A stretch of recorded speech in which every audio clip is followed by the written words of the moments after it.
Now that the weather is changing, I think it's a perfect time to set up my Click and Grow Indoor Smart Garden 3.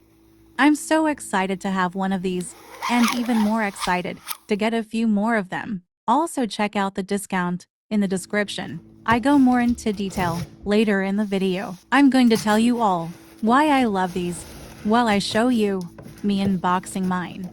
I chose to order some additional pods. I went with the chili peppers. I can't tell you how much. I just need a small pepper, or how often I forget to grab a pepper. The packaging is very nice, and the images are very clear. The garden comes in a box, inside of a sleeve, that is easily removed. I chose the gray color option, but they have others. There is also a couple limited edition colors you can check out. The Smart Garden 3 comes with 3 basil plant pods. They are nicely secured in this box. When you take the garden out of the box, it's attached to the adapter cord that's in this next small box. Inside the box also includes 3 clear domes and 2 lamp arm extensions. You will use the extensions as your plants grow. The instructions are very clear and simple, and that makes the setup go quickly. Next, I'm removing the clear domes and going to place the plant pods into the garden. For this garden I am doing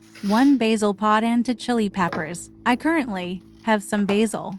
That's why I'm going to do 2 peppers and 1 basil.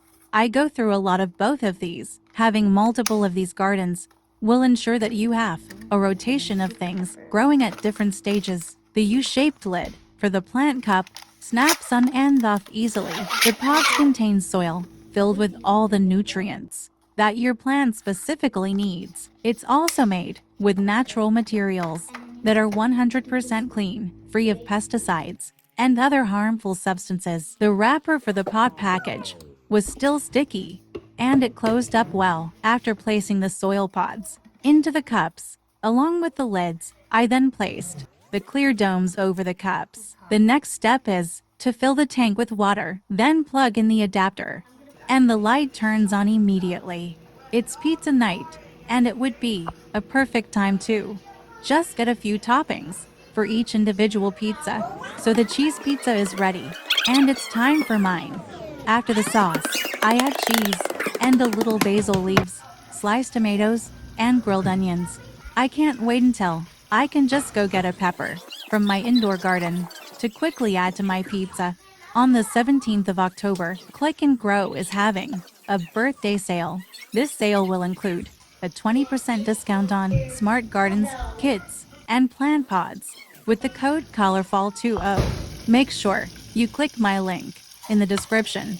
It adds an additional discount. Make sure you also subscribe. I will keep you posted on my garden's progress and also let you know how I adjust my garden as the plants grow. Also, if you want my pizza crust recipe, watch my video titled Creamy Pesto Sauce with homemade Parmesan breadsticks. It's the same dough. It doesn't require a rise, but I do sometimes let it if I have time. I bake the crust for 5 minutes, first without toppings, then another 5 to 7 with toppings. This is the progress. After just 1 week, I move the basil to the middle. Basil is growing very quickly, and the peppers have sprouted. So exciting! Thank you for watching.